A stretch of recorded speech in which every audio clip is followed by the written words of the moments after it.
नमस्कार. जानकी खूपच चिडलेली असते. जानकीने मायाला पोलीस स्टेशनमध्ये आणलेलं असतं. तिच्या तोंडाला काळं फासलेलं असतं. मायाचा चॅप्टरच क्लोज झालेला असतो. त्यावेळेला जानकी मायाला बोलते, बघितलंस माया, आता सगळं काही संपलं. माया, तूच जरा विचार कर, तुझं वागणं कसं आहे ते. त्यावेळेला माया बोलते, जानकी जानकी मी तुला सोडणार नाही. जानकी, तू माझ्याशी असं वागूच शकत नाहीस. त्यावेळेला जानकी बोलते, मी तुझ्याशी कसं वागायचं आणि कसं नाही हे सांगणारी तू कोण. माया, तू आमच्याशी कसंही वागायचं आणि आम्ही मात्र तुला नेहमीच नेहमीच पाठीशी घालायचं. खरं तर आजपर्यंत मी तुला माफ सुद्धा केलं असतं, पण तू माझ्या मुलीच्या पाठीशी लागलीस. असं करून तरी तुला काय मिळालं? बोल बोल माया, बोल, मला उत्तर पाहिजे. तेव्हा लगेच माया बोलते, उत्तर उत्तर हेच आहे जानकी, की तू खरंच या लायकीची नाहीयेस. जानकी, आम्हाला तुझ्याशी बोलायची सुद्धा गरज वाटत नाही. तेव्हा जानकी बोलते, माया खरंच, अगं लाजे खातर तरी विचार कर. मकरंदला तरी या गोष्टींचं आनंद होत असेल. मकरंद सुद्धा खुश असेल का? तेव्हा लगेच माया बोलते, हो, मकरंद नक्कीच खुश असणार, त्याला आनंद असणार. की मी तुला बर्बाद केलं. तेव्हा ऐश्वर्या बोलते, बर्बाद आणि कुणाला? जानकीला. अगं माया, तुझा खेळ समाप्त झालाय आणि तू जानकीला बर्बाद केलंस. जरा तरी विचार कर तुझ्या वागण्याचा. तेव्हा लगेच माया बोलते, गप्प बसा तुम्ही. तुम्हाला काय वाटलं तुम्ही दोघी जिंकलात? मी तुम्हाला सहजासहजी जिंकू देणारच नाही. आता सगळं काही संपल्यात जमा आहे आणि मी तुम्हाला हरवल्याशिवाय गप्प राहणारच नाही. तेव्हा मात्र मोठ्याने ऋषिकेश बोलतो, गप्प बस माया, गप्प बस. खरंच तुझ्या या वागण्याचा आता कंटाळा आला. माया, अगं स्वतःहून सगळे गुन्हे कबूल कर. तेव्हा मात्र माया बोलते, मला कोणताच गुन्हा कबूल करायचा नाही. त्यावेळेला लगेच ऋषिकेश बोलतो, बघितलंस जानकी, आजपर्यंत या मायाने आपल्याला तर वेठीस धरलं, पण आपल्या मुलीसोबत जे काही वागली ते मी विसरणार नाही आणि त्यासाठी मी हिला कठोरातली कठोर शिक्षा करणार. तेव्हा माया हसायला लागते. माया म्हणते, तुला मला कठोरातली कठोर शिक्षा करायची आहे ना, कर ऋषिकेश, पण एक गोष्ट लक्षात ठेव, मी सहजासहजी हार मानण्यातली नाही. ऋषिकेश, मी आता गप्प बसणार नाही म्हणजे नाही. तेव्हा मात्र ऋषिकेश बोलतो, काय करणार आहेस तू माया? माया, एवढं सगळं करून सुद्धा तुला कळत नाहीये का तू कशी वागतेस ते? तेव्हा लगेच माया बोलते, मला काहीच कळत नाही. मला फक्त एवढंच कळतं की काही करून तुम्हा रणदिव्यांना मला उद्ध्वस्त करायचं आहे. तेव्हा लगेच जानकी बोलते, माया माया सुधार.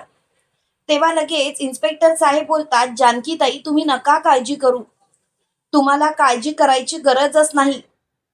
अहो, हिला आता कसं सुधारायचं ना ते मी बघतो, तुम्ही नका हिचं लोड घेऊ. तेव्हा मात्र मोठ्यानी माया बोलते, मला मला तुम्ही जेलमध्ये टाकणार? खरंच स्वतःच्या मनाचा तरी विचार कर जानकी, तू मला जेलमध्ये टाकणार? तेव्हा जानकी बोलते, मी का विचार करायचा? तू जे काही वागलेस त्याच्या पापाचा घडा भरलाय आणि म्हणूनच तू कायमची जेलमध्ये जाणार.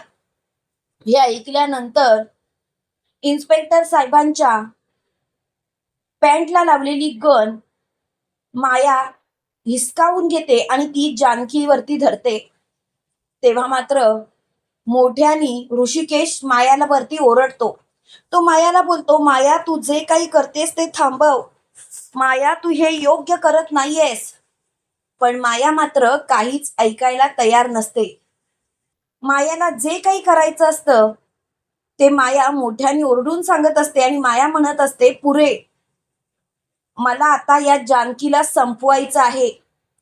माझ्या भावाला तर मीच मारलं कारण त्याला जानकीचा पुळका येत होता, पण आता मात्र मी शांत नाही बसणार.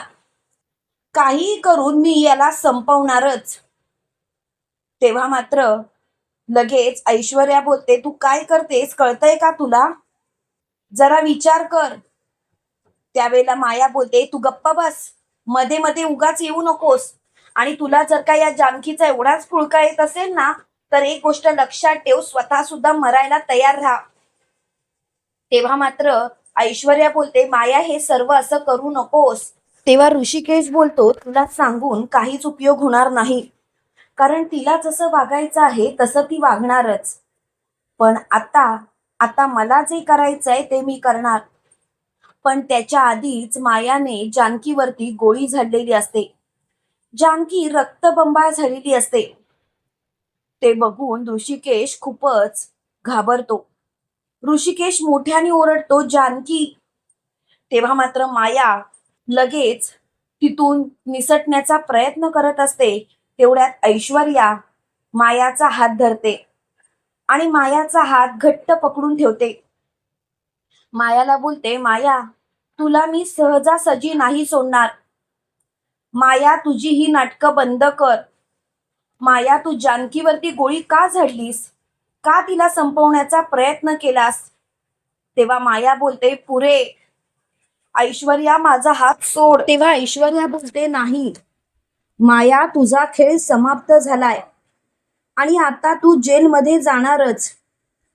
तेव्हा मात्र माया ऐश्वर्याला जोरात झटकते आणि तिथून पळून जाण्याचा प्रयत्न करत असते. पण तेवढ्यात इन्स्पेक्टर साहेब मायाच्या हातात बेड्या ठेवतात आणि मायाला जेलमध्ये टाकतात. तर इकडे आपल्याला असं पाहायला मिळतं की सिटी हॉस्पिटलमध्ये जानकीला ऍडमिट केलेलं असतं. त्यावेळेला ऋषिकेश खूपच रडत असतो. सारंग, सौमित्र, सुमित्रा सगळेजण त्याला धीर देत असतात.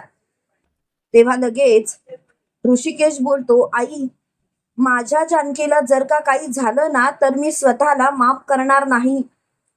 काही झालं तरी माझी जानकी मला पाहिजे. तेव्हा लगेच ऐश्वर्या बोलते, ऋषिकेश दादा, प्लीज स्वतःवरती विश्वास ठेवा. ऋषिकेश दादा, असं नका वागू, सगळं काही नीटच होईल. तेव्हा ऋषिकेश बोलतो, ऐश्वर्या, सगळं नीट कसं होणार? बघतेस ना ऐश्वर्या, ऐश्वर्या, माझी जानकी कशी आहे. तेव्हा लगेच ऐश्वर्या बोलते, अजिबात काळजी करू नका, जानकीला काहीही होणार नाही. तेव्हा मात्र लगेच सुमित्रा बोलते, ऐश्वर्या बोलतीये ना, मग गप्प बस, उगाच जास्त हे करू नकोस. त्यावेळेला मोठ्यानी सौमित्र बोलतो, खरं सांगायचं तर हे सर्व त्या मायामुळे झालंय. आता मात्र मी तिला अजिबात सोडणार नाही.